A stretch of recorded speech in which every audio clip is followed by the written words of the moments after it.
कल्पना कीजिए, एक ऐसे संसार की जहां सूर्य का प्रकाश नहीं पहुंचता, जहां समय का कोई अर्थ नहीं, जहां केवल सूक्ष्म अस्तित्व, मौन और अनगिनत रहस्य है।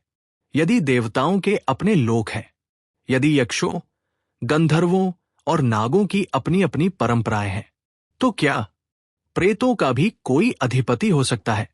क्या वास्तव में प्रेतराज नाम की कोई सत्ता है, या फिर ये केवल लोक कथाओं में जन्मी एक कल्पना है जिसने सदियों से लोगों के मन में भय और जिज्ञासा दोनों को जीवित रखा है? आज हम इसी रहस्य के सबसे गहरे द्वार को खोलने का प्रयास करेंगे। मैं हूं आचार्य ओम त्रिवेदी और आप सुन रहे हैं ओम एस्ट्रो यूनिवर्स पॉडकास्ट, जहां हर रहस्य ज्ञान का एक नया द्वार खोलता है। सदियों से भारत के गांवों, प्राचीन श्मशानों, लोक कथाओं और तांत्रिक परंपराओं में एक नाम बार बार सुनाई देता है, प्रेतराज। कुछ लोग इसे केवल एक कहानी मानते हैं, कुछ इसे सूक्ष्म जगत की व्यवस्था का प्रतीक बताते हैं, और कुछ तांत्रिक परंपराओं में इसका उल्लेख एक विशेष आध्यात्मिक अवधारणा के रूप में मिलता है। लेकिन इन सभी बातों में सत्य कितना है? यही प्रश्न हमें आज की यात्रा पर ले चलता है। लेकिन कहानी यहीं समाप्त नहीं होती, क्योंकि अगला प्रश्न इससे भी बड़ा है। यदि प्रेतराज है, तो क्या उसका संबंध यमराज से है? लेकिन क्या आपने कभी सोचा है, यदि सूक्ष्म जगत में व्यवस्था है, तो उस व्यवस्था का उद्देश्य क्या है? क्या ये केवल दंड देने के लिए है, या कर्म के किसी गहरे सिद्धांत का संकेत? प्रेतराज कौन है? क्या सूक्ष्म जगत में भी होता है एक राजा? आधी रात का समय था। चारों ओर गहरा सन्नाटा पसरा हुआ था। दूर कहीं हवा की आवाज, मंदिर की घंटियों की हल्की गूंज और अंधेरे में छिपा हुआ एक ऐसा प्रश्न जिसने सदियों से मनुष्य को सोचने पर मजबूर किया है। यदि इस संसार में राजा होते हैं, यदि देवताओं के लोक हैं, यदि यक्ष, गंधर्व और नागों की अपनी अपनी परंपराएं हैं, तो क्या प्रेतों का भी कोई राजा होता है?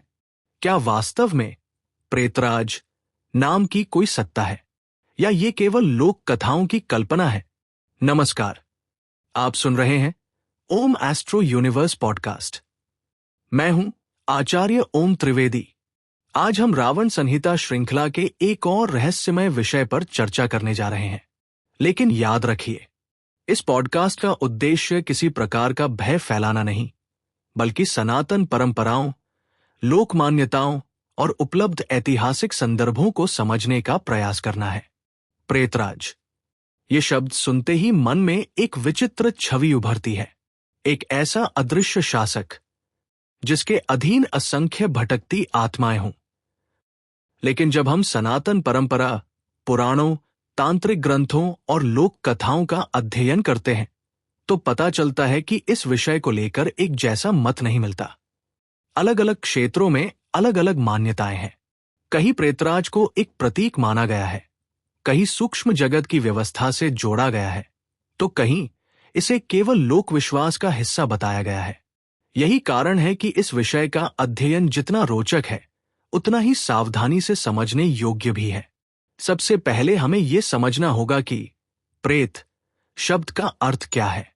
सनातन परंपराओं में प्रेत शब्द सामान्यतः मृत्यु के बाद की एक सूक्ष्म अवस्था से जुड़ा माना जाता है। विभिन्न ग्रंथों और परंपराओं में इसकी व्याख्या भिन्न भिन्न मिलती है। हर लोक कथा, हर क्षेत्र और हर परंपरा ने इसे अपने तरीके से समझाया है। इसलिए जब हम प्रेतराज की बात करते हैं, तो ये आवश्यक है कि हम लोकविश्वास और शास्त्रीय दृष्टिकोण में अंतर को समझें।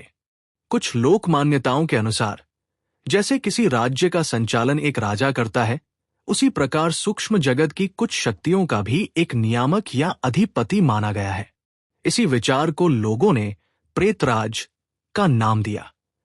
लेकिन यह समझ लेना भी उतना ही आवश्यक है कि उपलब्ध धार्मिक ग्रंथों में इस विषय का कोई एक समान और स्पष्ट वर्णन नहीं मिलता।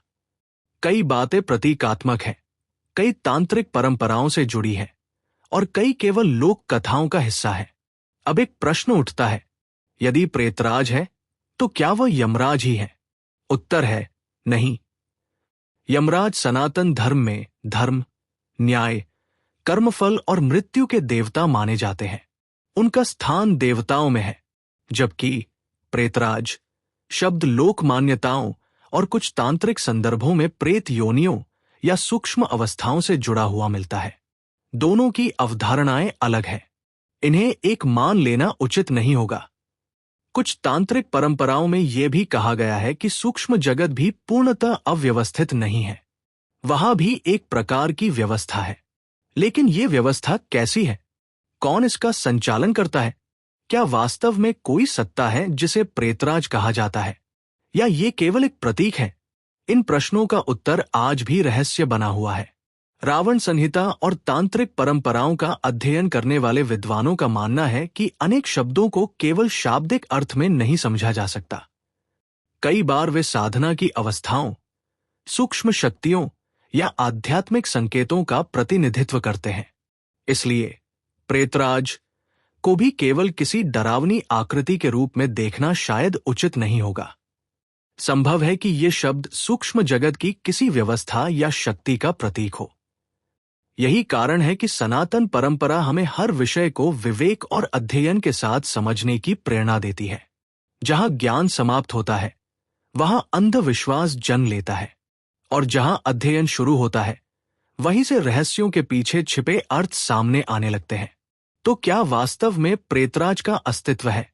इसका अंतिम उत्तर आज भी निश्चित रूप से किसी के पास नहीं है। जो कुछ उपलब्ध है वो विभिन्न ग्रंथों, तांत्रिक परंपराओं, लोक विश्वासों और सांस्कृतिक कथाओं का मिश्रण है। हमारा उद्देश्य किसी निष्कर्ष को थोपना नहीं, बल्कि उन रहस्यों को समझने का प्रयास करना है जिन्हें हमारी सभ्यता ने सदियों से अपने भीतर संजो कर रखा है। यदि आपको सनातन रहस्य, रावण संहिता, तंत्र, आध्यात्मिक ज्ञान और भारतीय परंपराओं से जुड़े ऐसे ही विषय पसंद हैं, तो ओम एस्ट्रो यूनिवर्स पॉडकास्ट को फॉलो करें।